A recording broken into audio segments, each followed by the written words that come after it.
Hello बच्चों, welcome back to Pristine Classes. तो कैसे हैं आप लोग? आप लोगों की तैयारी कैसे चल रही है? अगर आप एनसीईटी आईटीपी में 2026 से तैयारी करना चाह रहे हैं और आपका भी सपना है कि एक अच्छे कॉलेज से, एक अच्छी यूनिवर्सिटी से आपका बीए बीएड करने का या कोई भी कोर्स करने का, तो आपके लिए ये सबसे अच्छा प्लेटफॉर्म क्या है? प्रिस्टिन क्लासेस को सब्सक्राइब कीजिए। और अभी 2025 में बहुत सारे बच्चे जिन्होंने भी एडमिशन लिया था, सारे लोग अभी एनरोल्ड हो चुके हैं। अब बारी है आप लोगों की।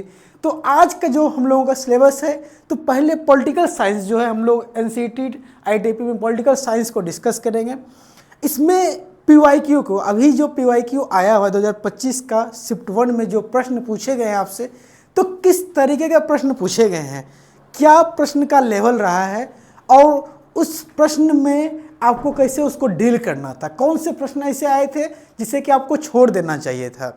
तो इन सारी चीज़ों का आज हम लोग अपने क्लासेस में डिस्कस करेंगे। तो आइए देखते हैं कि आपका किस तरीके का प्रश्न आया था।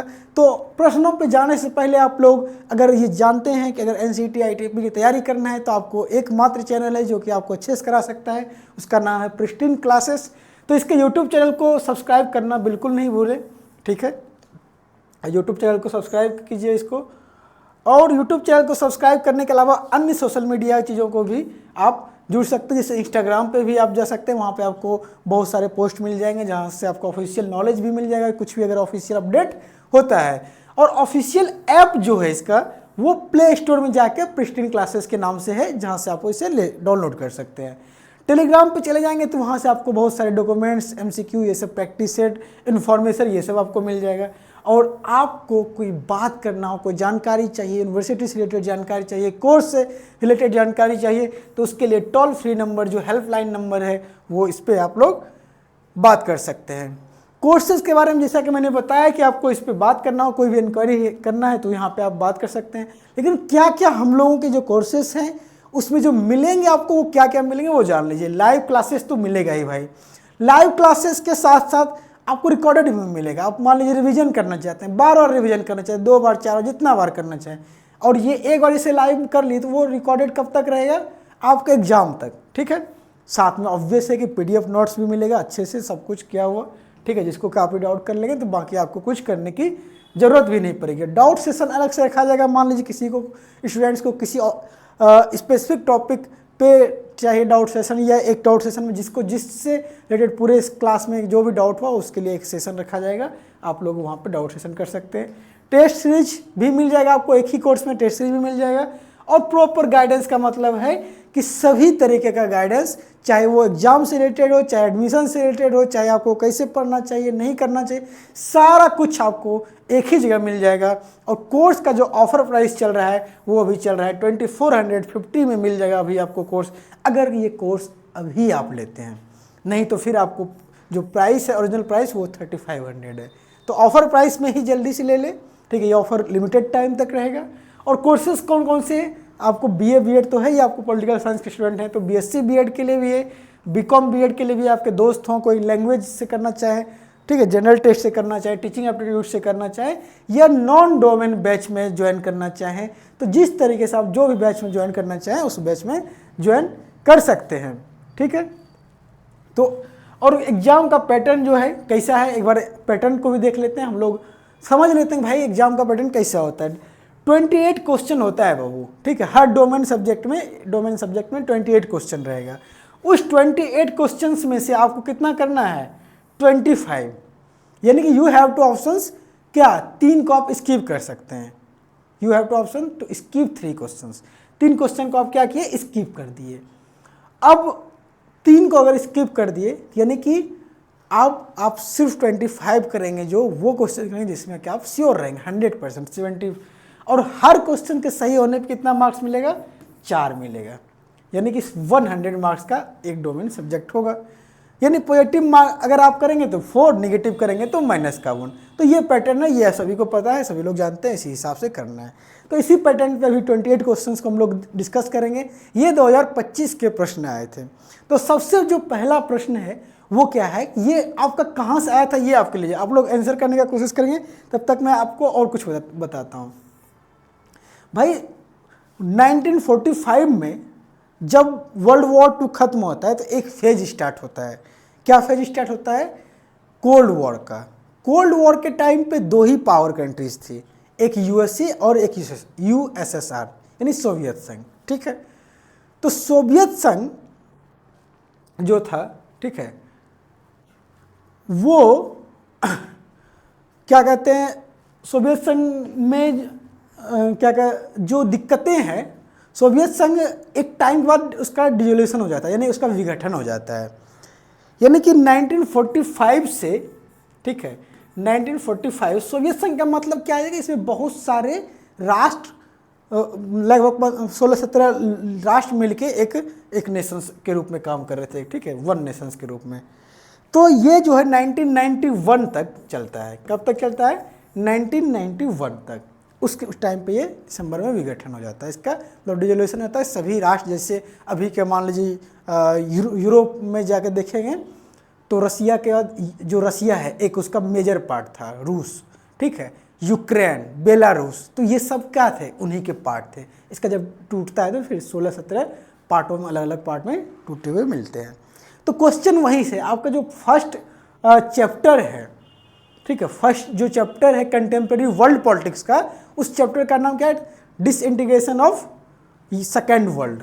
सेकेंड वर्ल्ड हम लोग सोवियत यूनियन को ही कहते हैं। फर्स्ट वर्ल्ड हुआ यूएसए, जो कि सबसे पहले याद हुए और जो कैपिटलिस्ट विचारधाराओं को एक तरीके से मान रहे हैं। सेकेंड वर्ल्ड में सोवियत यूनियन आते हैं जो कि कम्युनिस्ट विचारधारा को मानते हैं। और थर्ड वर्ल्ड में ये वो लोग आते हैं जो कि कभी न कभी कॉलोनाइज रहे थे और क्या हुए थे कि जो आज़ाद, जिनको आज़ादी इस दोनों देश के अलावा बाद मिला, new independent, new democratic country, जैसे कि इंडिया हो गया, अफ्रीकन कंट्रीज आ गया, एशिया का जो बहुत सारे कंट्रीज आ गए, वो सारे कंट्री।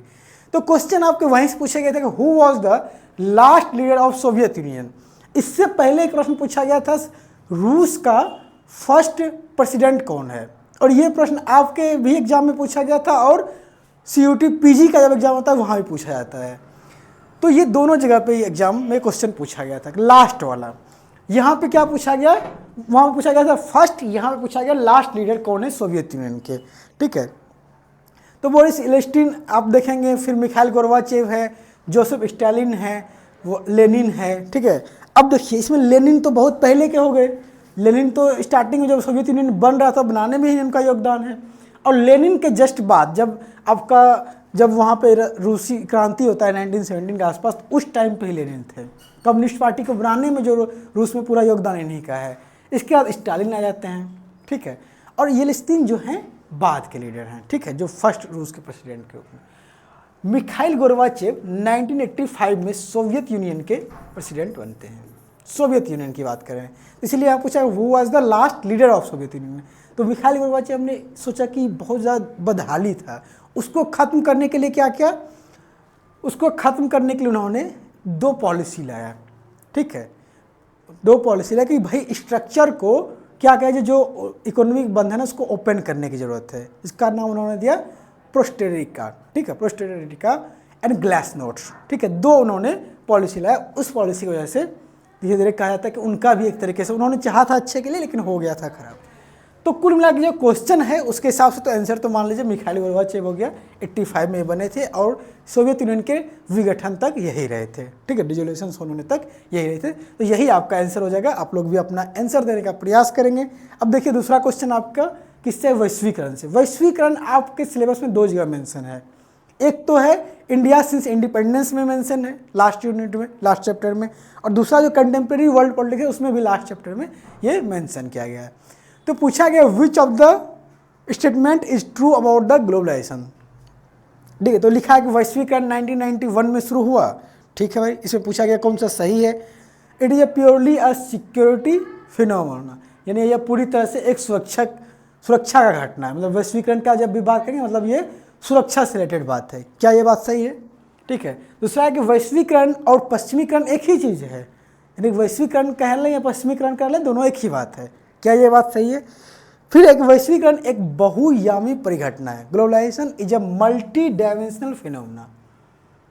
अब आप जब NCERT को देखेंगे या कोर्सेज को देखेंगे तो वहाँ पे एग्जैक्ट ये लाइन लिखा हुआ आपको मिल जाएगा। जब हमारे कोर्स का भी आप PDF देखेंगे तो वहाँ पे ये लाइन डायरेक्टली आपको लिखा हुआ मिल जाएगा क्योंकि हमें एक ही सही पकड़ना है, तो इससे ज़्यादा सही तो कुछ है ही नहीं, ठीक है। बाकी ये तीनों पे सोचना नहीं है कि सही है गलत है। अगर हमें इसमें से पूछना है, बताना है एक ही सही, कोई इसमें से एक सही है, तो एक सही मिल गया तो फिर बाकी क्यों सोचना है। एग्जाम में हमेशा इसी तरीके से अप्रोच करना है, ठीक है। कि जो वैश्वीकरण है एक बहुआयामी परिघटना है भाई, इसमें एक सिक्योरिटी को नहीं देखते हैं सिर्फ, इसमें कल्चर को भी देख रहे हैं। कल्चरल रूप से भी आप लोग डोमिनोज पिज्जा खूब खा रहे हैं, क्यों खा रहे हैं? बिकॉज ऑफ ग्लोबलाइजेशन, ठीक है। ये वैश्वीकरण की बातें हैं। इकोनॉमी के लेवल से भाई आज सब जगह ट्रेड वॉर चल रहा है ना अभी भाई, इंडिया यूएसए में, चाइना में, सब में ट्रेड वॉर चलता है। बिकॉज क्यों ट्रेड वॉर चल रहा है? क्योंकि सारे देश एक दूसरे से इम्पैक्ट होते हैं, टैरिफ की बात की जाती है, तो वो सब क्यों? ग्लोबलाइजेशन की वजह से, समझ रहे हैं। तो ये इसीलिए मल्टी डायमेंशनल फिनोमेना इसको कहते हैं। पॉलिटिकल रूप से भाई एक देश दूसरे देश को कंट्रोल करना चाह रहा है, क्यों? ग्लोबलाइजेशन। पहले तो नहीं होता था, पहले भाई आक्रमण करना है भले कब्जा कर लें बगल वाले के, लेकिन इतना दूर से यूएसए इंडिया में बहुत ज़्यादा दूरी है, उसके बाद भी चाह रहे हैं कि भाई ये हमारी बातें माने, समझ रहे हैं। तो ये जो है ये क्या है आपका मल्टी डायमेंशनल है। बाकी क्यों गलत है भाई? 1991 में इंडिया में स्टार्ट हुआ था, ये नहीं कि पूरी दुनिया में स्टार्ट हुआ था, इसमें ये ऐसा नहीं लिखा गया। It is a purely security phenomena, बिल्कुल नहीं, ये सिक्योरिटी नहीं है। यहाँ पे ये वर्ड लिख के प्योरली बिल्कुल गलत कर दिया, और सिक्योरिटी से इसका कोई ऐसे खास रिलेशन नहीं, इसका जो कल्चर से, इकोनॉमिक से, पॉलिटिकल से, तो सिक्योरिटी इज़ द वन कह सकते हैं। Same thing westernisation and globalisation same नहीं है, अंतर है। भले बहुत ज़्यादा इम्पैक्ट ग्लोबलाइजेशन कारण वेस्टर्नाइजेशन का हुआ कि भाई वेस्टर्न कल्चर्स को ज़्यादा डेवलप मिला, लेकिन इसको हम लोग ये नहीं कह सकते हैं कि सिर्फ वहीं का है। भाई व्हाइट हाउस में दिवाली भी तो मनाया जा रहा है, तो ये भी तो एक है वैश्वीकरण का। बहुत सारे भारत के लोग वहाँ यूएसए में बिहार का एक समान सा पर्व छठ भी तो मना रहे हैं, तो वैश्वीकरण से सिर्फ वेस्टर्नाइजेशन हो रहा है, ऐसा कहना गलत होगा, ठीक है। तो इस वजह से ये आपका जो डी होगा ऑप्शन वो सही हो जाएगा, जिससे सभी लोग इसको डी को राइट मानेंगे, ठीक है। फिर अगला प्रश्न है कि the north east region of India is considered of how many regions. भाई नॉर्थ ईस्ट रीजन में कितने रीजन्स हैं? नॉर्थ ईस्ट का मतलब समझ रहे हैं? इधर जब जाएंगे आप, ठीक है, इधर क्या कहते हैं, इधर आप अगर मान लीजिए यूपी में ऐसे करके जाएंगे तो इस तरीके से आप लोग देखे होंगे, ठीक है। ये जो अलग इस तरीके से बना हुआ, आंध्र प्रदेश में मिजोरम इस तरीके से एकदम छोटा सा, बिहार से ऐसे करके निकलता हुआ, बंगाल से, ये जो रीजन है, ठीक है, ये रीजन जो है आपका, इसको कहते हैं नॉर्थ ईस्ट रीजन। यहाँ पे आपका सिक्किम भी दिख जाएगा, ठीक है। तो ये रीजन क्या है? North east. इसमें कितने हैं? तो 7 सिस्टर इसको कहा जाता है, ठीक है। इधर जो ये जितने भी रीजन है इसको 7 सिस्टर कहा जाता है, ठीक है। 7 सिस्टर तो है ही, तो 7 रीजन तो वही होगी, प्लस एक में कौन सा? सिक्किम, ठीक है, प्लस एक क्या है? सिक्किम। तो कितने रीजन हो गए भाई?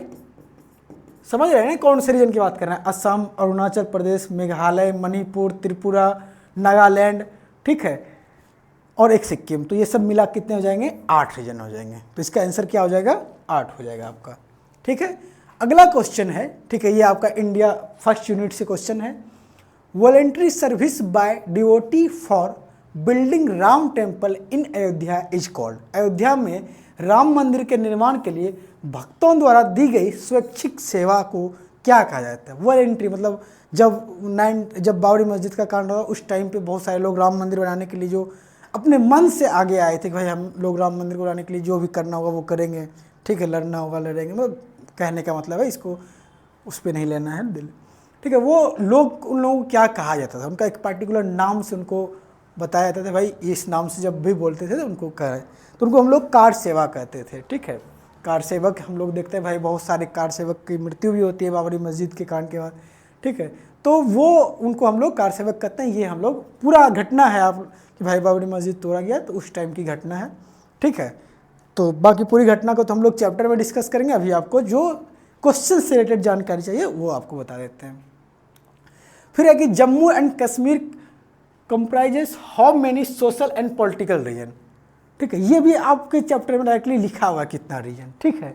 अब देखिए आप लोग नाम से समझ रहे हैं, जम्मू एंड कश्मीर तो है ही, यानी कि जम्मू एंड कश्मीर, यानी एक रीजन जम्मू हो गया, एक कश्मीर हो गया, और एक और रीजन कौन सा जम्मू कश्मीर में इंक्लूड होता है जो कि अभी अलग कर दिया गया है? लद्दाख, ठीक है। तो जो पूरा अगर देखेंगे सोशल एंड पॉलिटिकल मिला के, तो 3 रीजन्स वहाँ पे देखने को हमें मिलेगा। तो यानी third answer is right answer. Okay, Shimla agreement के बारे में है आपके चैप्टर में एक है ना, इंडियाज फॉरेन पॉलिसी। क्या नाम है चैप्टर का? India's foreign policy. वहाँ पे अगर आप देखेंगे शिमला एग्रीमेंट, शिमला एग्रीमेंट कब हुआ था? अब देखिए आप लोग आंसर कीजिए। 1971 में, ठीक है, 1971 में हमारे पड़ोस में एक बच्चा का जन्म होता है जिसका नाम बांग्लादेश था, ठीक है। पाकिस्तान का ही एक पार्ट था जो ईस्ट पाकिस्तान का था, ठीक है। पाकिस्तान 2 पार्ट में बटा हुआ था। एक साइड मान लीजिए जैसे यहाँ पे इंडिया है, ठीक है, तो यहाँ पे एक ईस्ट पाकिस्तान, यहाँ पे वेस्ट पाकिस्तान था, ठीक है। तो यहाँ पे ईस्ट पाकिस्तान को आज़ाद करा के, ठीक है, इंदिरा गांधी जी गवर्नमेंट में भारत सरकार के फोर्स के साथ, ठीक है, इंडिया पाकिस्तान का वॉर होता है, ठीक है, इंडिया पाकिस्तान का वॉर होता है। उस वॉर में पाकिस्तान को बुरी तरीके से हराया जाता है। वॉर कब होता है? 1971 में, ठीक है। वॉर कब होता है? 1971 में। उस वॉर में क्या होता है? इंडिया पाकिस्तान का वॉर होता है, पाकिस्तान बुरी तरीके से हारता है, लगभग लाखों अप्रॉक्स, ठीक है, कुछ कम था, 90,000 के आसपास सेना ने, पाकिस्तान की सेना ने आत्मसमर्पण कर दिया कि भाई हम समर्पित करते हैं, हम नहीं लड़ पाएंगे। समझ रहे हैं? उन्होंने पूरा आत्मसमर्पण कर दिया। तो समर्पण करने के बाद तो इंडिया तो ऑब्वियसली जीत गई, बहुत बड़ी लेवल की जीत थी।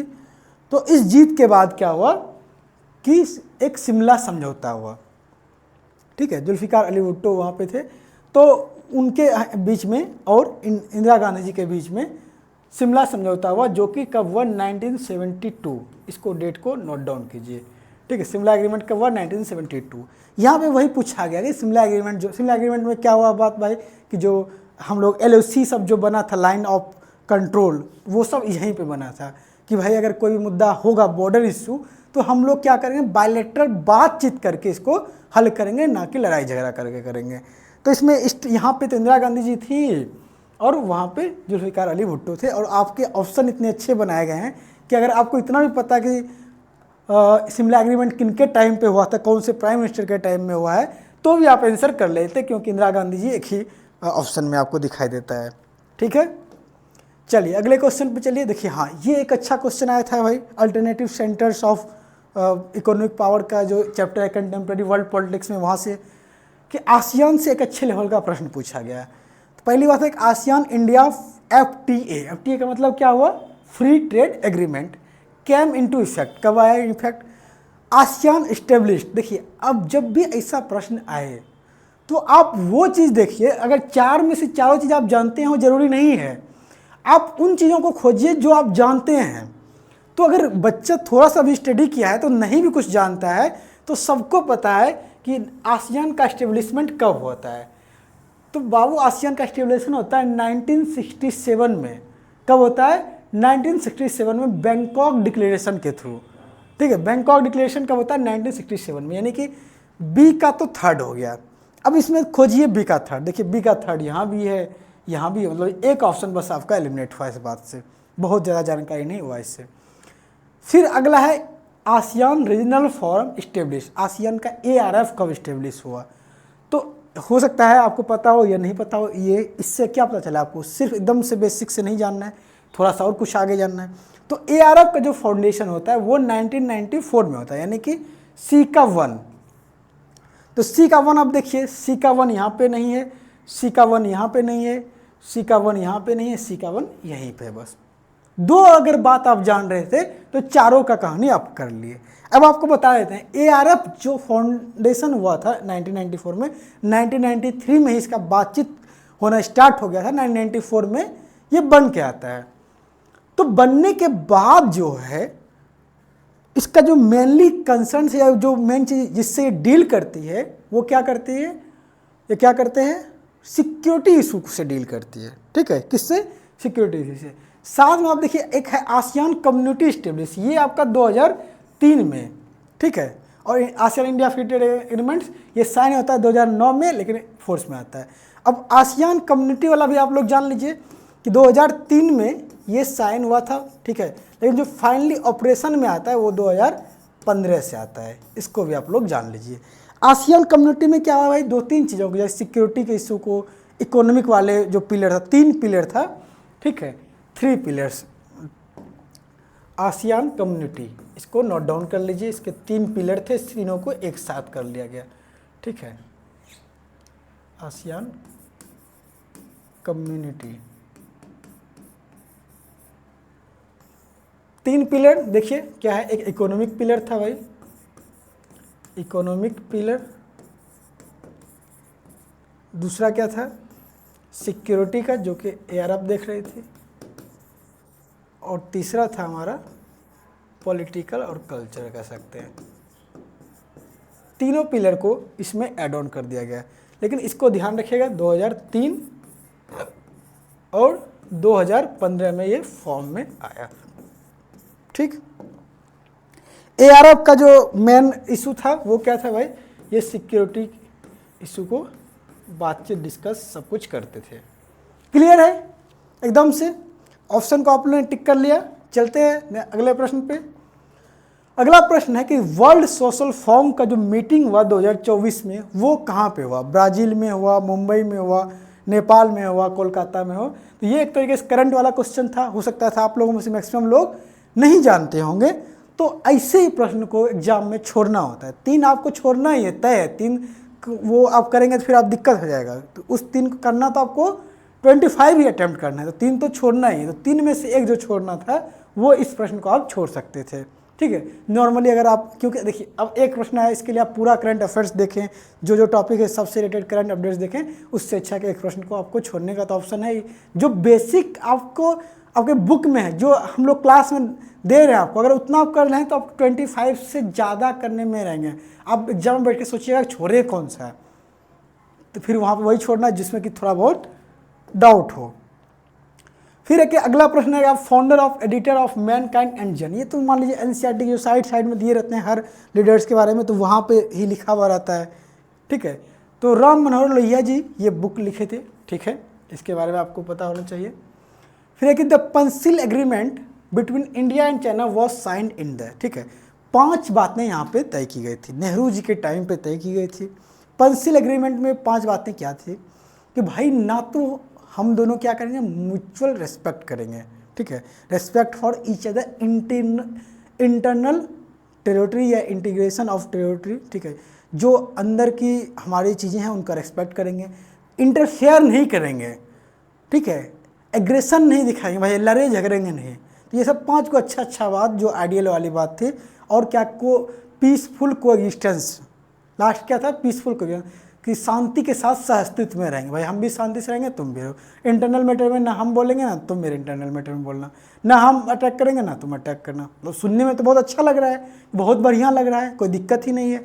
लेकिन ये किया गया था इंडिया की तरफ से नेहरू जी, ठीक है, नेहरू जी। और जो एनलाई कहते हैं एन हिंदी में, ठीक है, देख लीजिएगा, जो भी कहते हैं नेहरू जी और जो एनलाई करके, ये दोनों उसमें थे। और कब हुआ था भाई, 1954 में हुआ था, ओके।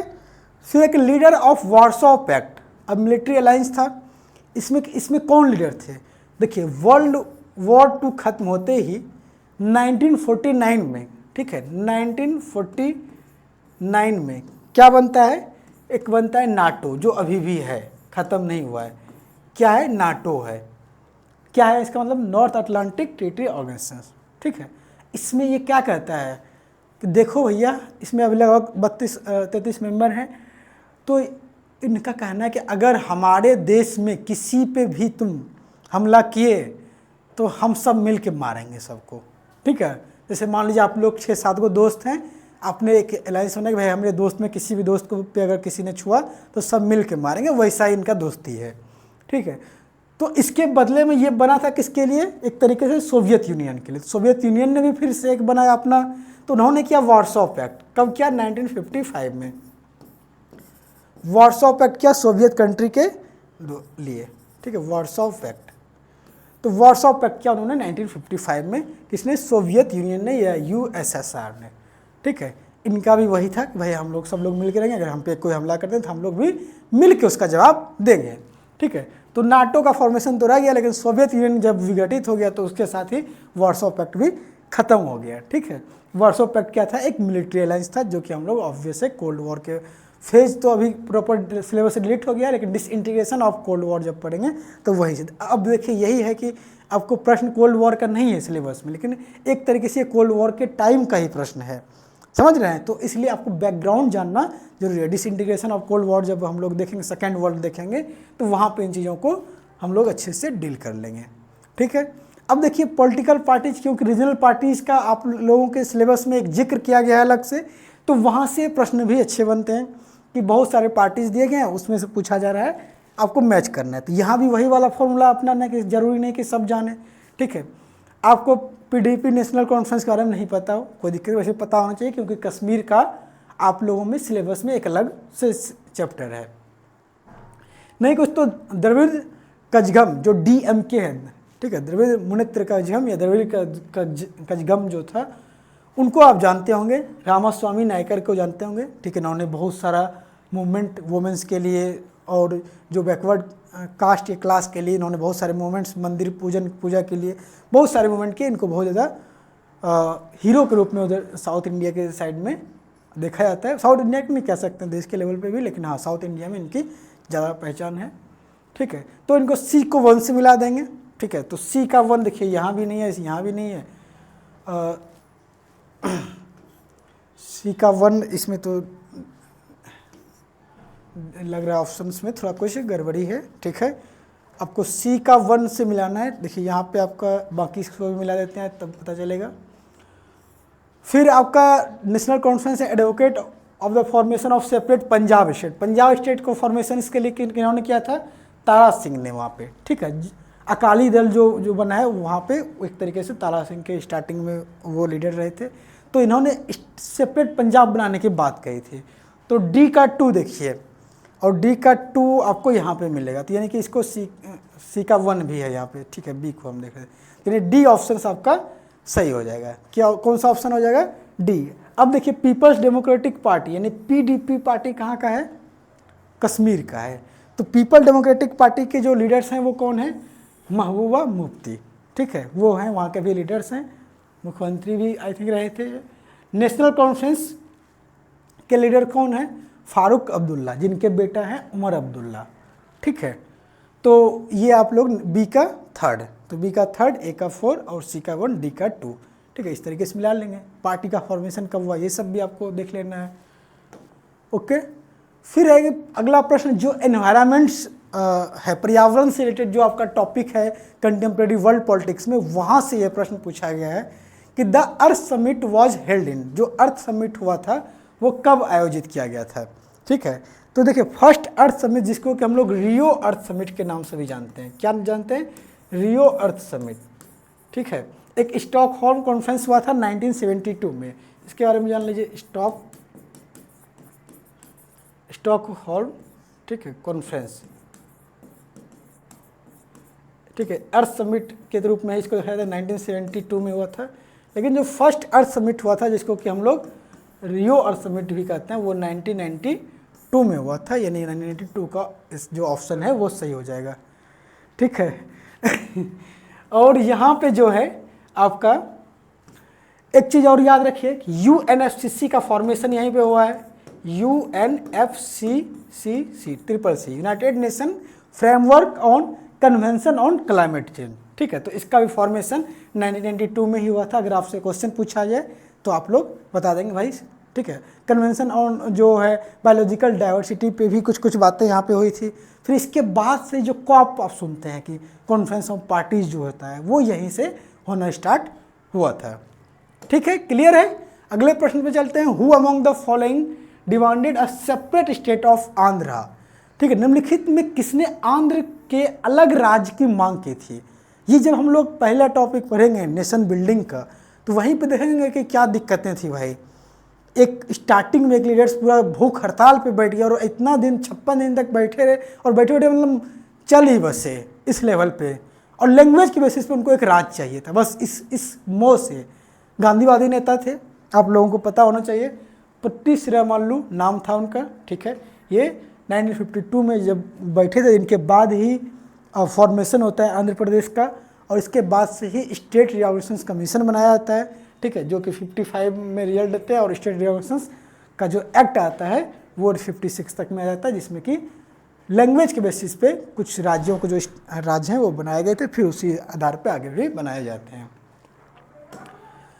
अगला क्वेश्चन देखिए, during a national emergency in India which article of the constitution was impose. ठीक है, आप लोग इमरजेंसी के बारे में थोड़ा सा जान लीजिए कि 3 तरह की इमरजेंसी हमारे यहाँ लगाई जाती है। एक नेशनल इमरजेंसी, दूसरा प्रेसिडेंट रूल जिसको कहते हैं, और थर्ड जो है फाइनेंशियल इमरजेंसी।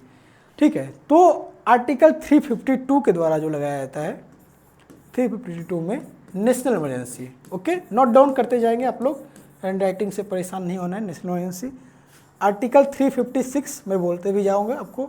ठीक है, प्रेसिडेंट रूल जो लगाते हैं, एक तरीके से स्टेट इमरजेंसी कर लीजिए, या ठीक है प्रेसिडेंट रूल जो लगता है ये भी एक इमरजेंसी के रूप में लगाया जाता है। जब क्या होता है, गवर्नर लिख के देते हैं कि भाई यहाँ राज्य के पास कैपेबिलिटी नहीं है, ये राज्य सही तरीके से सरकार नहीं चला पा रही है, तो वहाँ पे प्रेसिडेंट रूल लग जाता है। जैसे कि अभी लेटेस्ट कहाँ लगा है, आप लोग कमेंट बॉक्स में बताएंगे। लेटेस्ट इमरजेंसी कहाँ पे लगा है, आप लोग सभी लोग कमेंट बॉक्स में बताएंगे। ठीक है, और एक है 360, ये अभी तक एक बार भी लगा नहीं। ये क्या है, फाइनेंशियल इमरजेंसी। ठीक है, फाइनेंशियल इमरजेंसी मतलब आर्थिक रूप से इतनी दिक्कत हो जाए कि हमें इमरजेंसी लगानी पड़े। उसमें फिर आपका जो गवर्नमेंट के लोग होते हैं उनके टैक्स को भी काटा जा सकता है। ठीक है, बहुत कुछ भी हो सकता है, मतलब प्राइस को इधर उधर कह सकता है, तो उसको फाइनेंशियल इमरजेंसी कहते हैं। सरकार के पास फाइनेंस को कंट्रोल करने के लिए एक्स्ट्रा पावर्स मिल जाते हैं। तो यहाँ जो पूछा गया नेशनल इमरजेंसी लगाया गया है, और क्योंकि नेशनल इमरजेंसी ऑलरेडी हमारे लगा हुआ है, हम लोग को उसका स्टडी करना है, तो इसलिए ये प्रश्न पूछा गया।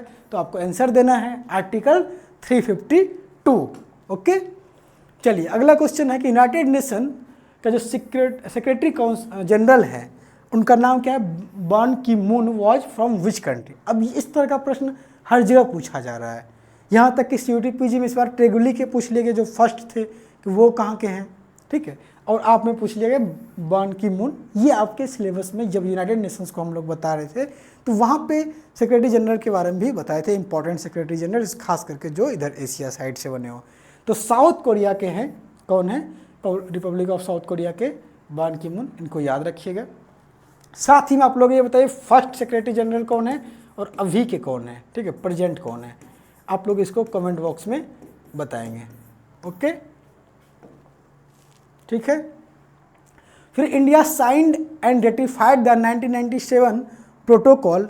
ठीक है, अच्छा 1997 में, ठीक है 1997 में क्या हुआ, एक इन्फॉर्मेशन आया कि क्योटो प्रोटोकॉल को साइन किया गया, बहुत सारे लोगों को आया। ठीक है, वही जो UNFCCC आपको बताया बनाया गया था, तो वही लोग कॉन्फ्रेंस ऑफ पार्टीज की मीटिंग करते हैं, तो उसी में आपको देखने को मिलता है कि क्योटो प्रोटोकॉल आया। अब इंडिया ने कब साइन किया, क्वेश्चन ये है। ठीक है, इंडिया ने कब साइन किया, तो इंडिया ने अगस्त 2002 में साइन किया था, ये आपको जानना है, ये आपको वहाँ पे मिल जाएगा। ठीक है, फिर in which year was Meghalaya carve out of Assam, Assam से कब मेघालय बाहर आया। ठीक है, तो स्टेट से रिलेटेड क्वेश्चन हर बार पूछा गया था। इससे पहले दो बार पूछा गया था कि गोवा कब, ठीक है, स्टेट बनता है। ठीक है, 85-86 में। इसका कब क्या आंसर हो जाएगा, 1972 में। ठीक है, ये मेघालय बाहर आता है। When did Nepal become a democratic Republic, Nepal democratic Republic कब बना। भाई नेपाल में पहले क्या था, मोनार्की रूल था, तो मोनार्की से किस तरीके से डेमोक्रेसी में बदला गया, वो कब बदला गया, 2008 में। ठीक है, तो ईयर वाइज बहुत सारे प्रश्न आप क्या देख पा रहे हैं कि ईयर से बहुत सारे प्रश्न पूछे जा रहे हैं कि भाई ये कब हुआ था, वो कब हुआ था। तो जो भी ईयर आपको दिखे क्लासेस के टाइम में जब आप बुक रीड कर रहे हैं तो उसको तुरंत नोट डाउन कर लीजिए। ठीक है, फिर देखिए अगला प्रश्न है कि आपका which among the following would you consider as a non traditional security concern. ठीक है, इसमें से किसको आप नॉन ट्रेडिशनल सिक्योरिटी कंसर्न मानते हैं। ठीक है, निम्नलिखित में से किसे आप गैर पारंपरिक सुरक्षा चिंता मानेंगे। The spread of chikungunya, chikungunya का प्रसार होना क्या गैर पारंपरिक है। Inflow of workers from a neighbouring nations, ठीक है, पड़ोसी देश से श्रमिकों का आगमन। या emergence of a group demanding nationhood for their region. तो ये तो क्या है, ये पहली बात तो इसको एलिमिनेट कीजिए ऑप्शंस को। ठीक है, कि सी ऑप्शन तो नहीं होगा, क्या होगा, सी ऑप्शन तो नहीं होगा। क्यों नहीं होगा भाई, इसलिए नहीं होगा कि ये जो है एक नेशनहुड के लिए डिमांड करना, ये ट्रेडिशनल सिक्योरिटी कंसर्न है, नॉन ट्रेडिशनल नहीं है। कि बहुत पहले से ही हर जगह के लोग अपने अपने इलाकों को, अपने अपने रीजन्स को एक नेशंस के रूप में बनाने का प्रयास करते आए। भाई नागालैंड में नागा कंट्रीज का डिमांड, खालिस्तानी का डिमांड कर रहे हैं। तो स्टार्टिंग के टाइम से नॉन ट्रेडिशनल सिक्योरिटी थ्रेट से वो है कि जो कि पारंपरिक रूप से नहीं थे, लेकिन बाद के टाइम चाहे ह्यूमन की सिक्योरिटी का थ्रेट्स हो, खाने का दिक्कत हो, ठीक है, स्वास्थ्य का दिक्कत हो, ये सब जो दिक्कतें हैं भाई, माइग्रेशन का दिक्कत हो, तो ये सब सिक्योरिटी थ्रेट्स क्या है, नॉन ट्रेडिशनल है। ट्रेडिशनल क्या हो जाएंगे, जो कि पहले जो है मिलिट्री में वॉर करना, सेनाओं की युद्ध जो है, ये सब क्या ट्रेडिशनल सिक्योरिटी थ्रेट्स हैं। तो इसको हटा दीजिए। तो सी जहाँ जहाँ है वो तो नहीं होगा, सी यहाँ पे है, बाकी जगह नहीं है। और देखिए ह्यूमन सिक्योरिटी डी वाला तो होगा ही, तो डी कहाँ पे, डी यहाँ पे है और कहीं पे है, यहाँ पे तो सी था, यहाँ पे डी है। और बी देख लीजिए, फ्लो ऑफ वर्कर, मैंने बोला माइग्रेशन, तो ये यानी कि ए बी डी आपका हो जाएगा। तीनों जो है बातें सही है, बस ये गलत है, ठीक है। चलिए अगले प्रश्न पे चलते हैं। Strategic arms limitation treaty salt was signed between which of the following country, ठीक है। इसमें भी सॉल्ट 2 के बारे में बात किया गया है। किसके बारे में बात किया गया है, सॉल्ट 2 के बारे में। अब देखिए, जब यूएसए और यूएसएसआर के बीच में कोल्ड वॉर चल रहा था, तो कोल्ड वॉर के टाइम में, ठीक है, कोल्ड वॉर के टाइम में एक फेज ऐसा आता है, एक फेज ऐसा आता है जो कि थोड़ा सा जिसको हम डिटेंट का फेज कहते हैं, जिस टाइम की जो टेंशन था वो थोड़ा सा कम हुआ था। वो फेज कब था भाई, कि पहले 1972 में, कब, 1972 में सॉल्ट 1 साइन होता है, सॉल्ट 1 साइन होता है, जिसमें भाई जो मिसाइल्स हैं, इंटरकॉन्टिनेंटल मिसाइल्स जो होती हैं, उनके पे कुछ लिमिटेशन लगाया जाए, कितने पावर तक काम कर सकते हैं, लॉन्च कर सकते हैं, कितना प्रोडक्शन कर सकते हैं, इन सब बातों पे किसके किसके बीच में होता है भाई, यूएसए और उसका जो दूसरा पावर था उस टाइम पे यूएसएसआर। फिर ये होता है, ये इसमें कोई दिक्कत नहीं है। फिर 1979 में होता है, जिसको कि हम लोग सॉल्ट 2 कहते हैं, वही जो अभी आप लोगों ने देखा स्ट्रेटेजिक आर्म्स लिमिटेशंस ट्रीटी, ठीक है, सॉल्ट 2। इसमें भी कुछ एडवांस लेवल की बातें की जाती हैं, लेकिन ये इम्प्लीमेंट नहीं हो पाता है। क्यों नहीं हो पाता भाई, कोल्ड वॉर के टाइम पे 1979 में ही सोवियत यूनियन जो है अफ़गानिस्तान पर अटैक कर देती है। अब अफ़गानिस्तान पर वो अटैक कर देती है तो यूएसए नाराज़ हो जाता है, फिर कहता है हम कुछ नहीं मानेंगे अब फिर, तो ये एक सक्सेसफुल नहीं हो पाता है। इसमें बहुत सारी बातें जो थी उससे इम्प्लीमेंट किया गया था। इसको आगे अच्छा करने के लिए ही सॉल्ट 2 हुआ था। तो सॉल्ट 1 सॉल्ट 2 जो भी हुआ था, स्टार्ट 1 स्टार्ट 2 सब यूएसए, रसिया या सोवियत यूनियन के बीच में हुआ है। तो कौन स्टेट्स हो जाएंगे, यूनाइटेड स्टेट्स, चाइना नहीं, इंडिया, सोवियत यूनियन, यूएसए और सोवियत यूनियन, ठीक है। आप समझ गए भाई, सॉल्ट 1 क्या आर्म्स ट्रीटीज था, ठीक है, 2 देश के बीच में हुआ था ये। चलिए अगले प्रश्न पे चलते हैं। अगला प्रश्न है हमारा, which among the following statements are correct about the World Bank, ठीक है, वर्ल्ड बैंक से रिलेटेड बातें पूछी गई है, इसमें से कौन सा करेक्ट है। तो इसको देखिए, it was created during the second world war in 1944, ठीक है। सेकेंड वर्ल्ड वॉर कहना गलत है, सेकेंड वर्ल्ड वॉर खत्म हो चुका था, खत्म होने के कगार पे था, हुआ नहीं था, ऑफिशियल रूप से 1945 में होता है, इसलिए ठीक है कह सकते हैं इसको, ठीक है, ब्रेटन वुड्स इंस्टीट्यूशंस कहते हैं क्योंकि वहाँ पे ये हुई थी कॉन्फ्रेंस। दूसरा है कि this organisation was set up in 1995 as a successor of GATT, ये स्टेटमेंट बिल्कुल गलत है। ये ऑर्गेनाइजेशन जो है, ऐसा ऑर्गेनाइजेशन कौन सा हुआ था 1995 में, WTO नाम का, ठीक है, WTO जो है 1995 में 1 जनवरी 1995 को बना था, जो कि सक्सेसर था गेट का, ठीक है, general agreements on trade and tariff, ठीक है, ये इसका फुल फॉर्म था। इसका सक्सेसर था WTO, ना कि वर्ल्ड बैंक। वर्ल्ड बैंक तो 1944 से ही था, तो यानी बी ऑप्शन तो आपका गलत हो गया। इसमें पूछा क्या गया है, कौन सा सही है, तो 2 ऑप्शन आप देख लीजिए। तीसरा ऑप्शन देखिए, it is an international organisation that oversee those financial institutions and regulations that act at the international level, यानी यह एक अंतर्राष्ट्रीय संगठन है जो अंतर्राष्ट्रीय स्तर पर कार्य करने वाली वित्तीय संस्थाओं और विनिमयों को देख रेख करता है। इसके लिए थोड़ा बहुत इसका काम होता है, लेकिन इसके जो प्रॉपर इंस्टीट्यूशन है वो है IMF, वो भी इसके साथ ही वर्ल्ड बैंक के साथ ही 1944 में ब्रेटन वुड्स इंस्टीट्यूशन के अंतर्गत ही आता है, ठीक है।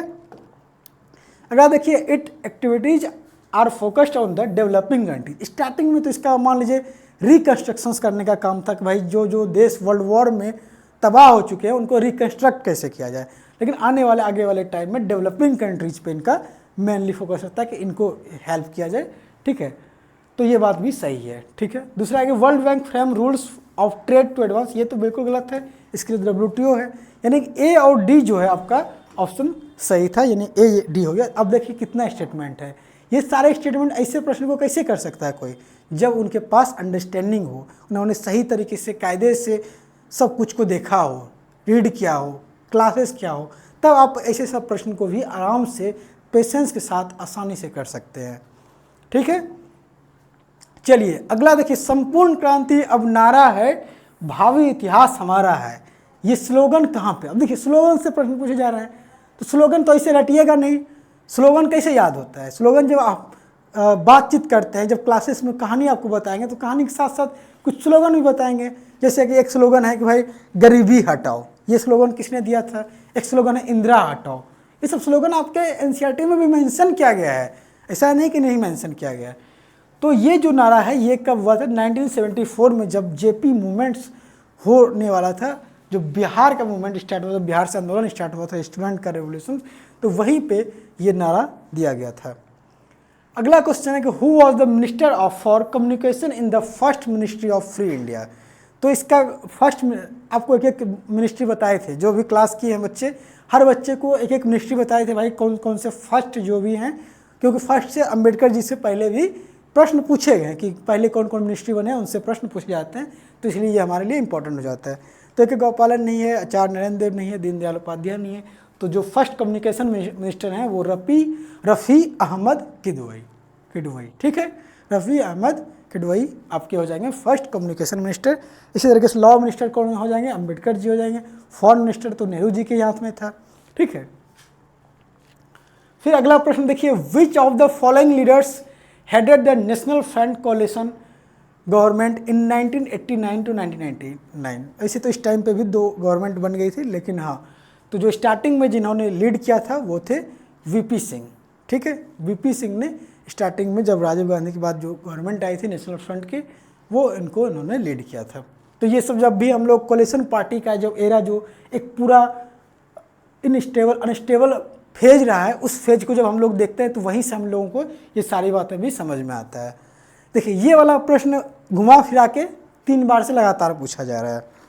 उस पहले 2 बार जो पूछा गया था कि नीति आयोग का फुल फॉर्म क्या है, अभी क्या पूछा गया है, the government of India replace the planning commission with a new institutions named. एक तरीके से कह सकते हैं इट्स अ रिपीटेड क्वेश्चन, क्योंकि ये स्टेटमेंट पहले भी लिखा हुआ मिलता है कि जो गवर्नमेंट ऑफ इंडिया है रिप्लेस किया प्लानिंग कमीशंस को, उसका नाम का फुल फॉर्म क्या है। ये तो नाम भी लिख दिया है एक बार, नीति आयोग, उसका फुल फॉर्म बताइए, ठीक है। तो फुल फॉर्म भी याद रखिए, national institutions for transforming India, ठीक है। ये क्या है, थिंक टैंक है, ओके, जो कि प्रधानमंत्री जिसके चेयरपर्सन होते हैं और वाइस चेयरपर्सन इसमें दूसरे होते हैं। फर्स्ट वाइस चेयरपर्सन जो है वो अरविंद पनगरिया है, और इसका फुल फॉर्म याद रखिए, और इसका नाम क्या है, नीति आयोग। पहले क्या होते थे, प्लानिंग कमीशन। प्लानिंग कमीशन का फॉर्मेशन कब हुआ, 1950 में, ठीक है। मार्च 1950 में प्लानिंग कमीशन का फॉर्मेशन होता है, और इसका जनवरी में 2015 में इसका फॉर्मेशन होता है। इसको भी याद रखिए, अगली बार हो सकता है आपके एग्जाम में पूछ दे कि नीति आयोग का फॉर्मेशन कब हुआ था। यह फर्स्ट वाइस चेयरपर्सन क्या है, चेयरपर्सन तो जो प्राइम मिनिस्टर होंगे वही रहेंगे, ठीक है। वो प्लानिंग कमीशन का भी इसी तरीके से स्ट्रक्चर था, ठीक है। चलिए अगले प्रश्न पे चलते हैं, देखते हैं क्या है प्रश्न कि who was the founder leader of Mizo national front. तो इसमें देखिए ऑप्शन है आपका अंगामी जापू फिजो, काजू लेंदुफ डोरजी, लाल डेंगा एंड बी खांगस सरफा। तो जो इसके सही आंसर हो जाएंगे लाल डेंगा। कभी क्वेश्चन में देख के गलती मत कीजिएगा कि जैसे मिजो नेशनल फ्रंट है तो ऐसा कुछ ना हो, स्टार्टिंग में इन्होंने ही इस पार्टी को फॉर्मेट किया था, मिजो नेशनल फ्रंट, ठीक है। तो चलते हैं, consider the following and arrange them chronologically, ठीक है। तो इसको आपको क्रोनोलॉजी में अरेंज करना है। तो कैसे अरेंज कीजिएगा, देखिए सबसे लास्ट में इसमें क्या हुआ है, तो आप लोग को जब बताए थे 2013 में क्रोएशिया यूरोपियन यूनियन का एक मेंबर बन जाते हैं, ठीक है। तो 28th मेंबर बन जाते हैं ये क्रोएशिया। तो ये कब होता है, 2013 में। लेकिन यहाँ पे देखिएगा 2013 में लिखा गया 28वां ये मेंबर बनते हैं, लेकिन अभी कितने यूरोपियन यूनियन में मेंबर हैं, 27। क्यों, क्योंकि ब्रिटेन एक मेंबर था जो कि 2013 तक था, वो 2016 में ब्रेग्जिट होता है, 2020 में पूर्ण रूप से वो निकल जाता है। तो अभी 27 मेंबर ही है। तो डी तो लास्ट में होना चाहिए, और डी लास्ट में होते हुए दिखाई देता है हमें बस एक ही ऑप्शन में। बाकी देख लीजिए B, first direct election to European Parliament 1979 में होता है ये, ठीक है। यूनिफिकेशन ऑफ जर्मनी 1989 कह लीजिए या 1990, ठीक है। तो बी के बाद सी हो गया, सबसे पहले स्टार्ट करेंगे बी से, तो फर्स्ट डायरेक्ट इलेक्शन हो गया, फिर सी हो गया, फिर डी हो गया, सॉरी फिर ए हो गया, लिस्बन ट्रीटी हो जाएगा। लिस्बन ट्रीटी होता है आपका यूनिफिकेशन यूरोपियन यूनियन के बनने के बाद, और डी जो है आपका लास्ट में सबसे ज़्यादा क्रोएशिया का जो मेंबर बनता है। तो ये आपका जो है सही आंसर हो जाएगा, ठीक है। तो आप लोग देखिए किस तरीके का प्रश्न था, सारे प्रश्नों को आप लोग एक एक करके समझ लिए। तो अगर आपको लगे कि नहीं अब तो 26 का हमें भी अच्छे से तैयारी करना है, हमें भी अपने सेंटर यूनिवर्सिटी में जाना है, तो आपको क्या करना है, इस कॉल पे क्या करना है, इस नंबर पे कॉल कीजिए, पूछिए क्या है कैसे है। वैसे मैं आपको बता देता हूँ लाइव क्लासेस आपको मिलेंगे जो कि आपको अभी बताए हैं, रिकॉर्डेड क्लासेस भी मिलेंगे, तब तक रिकॉर्डेड क्लासेस रहेंगे जब तक कि आपका बैच रहेगा, यानी कि जब तक कि आपका एग्जाम नहीं हो जाता है। क्लास नोट्स भी मिलेगा आपको पीडीएफ के फॉर्मेट में, डाउट सेशन अलग से रखा जाएगा, टेस्ट सीरीज मिलेगा, प्रॉपर गाइडेंस मिलेगा। और जो हमारे पास कोर्सेस अवेलेबल हैं वो क्या है, NCET 2026 में BA BEd का है, BSc BEd का है, BCom BEd का है, लैंग्वेज का है। और अगर अभी आप लेते हैं तो अभी आपको ऑफर प्राइस में बस 2450 मिल जाएगा, जिसका ओरिजिनल प्राइस कुछ दिन में 3500 हो जाएगा। तो अगर आपको क्लासेस कैसा लगा, क्वेश्चन कैसा लगा, क्या सब कुछ अगर आपको अच्छा लगा तो आप लोग एक बार कमेंट बॉक्स में ज़रूर बताइए। अगर अच्छा नहीं लगा तो वो भी ज़रूर बताइए, ठीक है। और अगर आपको अच्छे से NCET ITP की तैयारी करनी है तो इस चैनल को सब्सक्राइब जरूर कर लीजिए, और ताकि आपको आगे से होने वाले सारे क्लासेस का नोटिफिकेशन भी मिलते रहे, एक बेहतरीन यूनिवर्सिटी में आप जा सकें। तो अच्छे से पढ़ाई करते रहिए, मस्त रहिए और क्लासेस करते रहिए। धन्यवाद।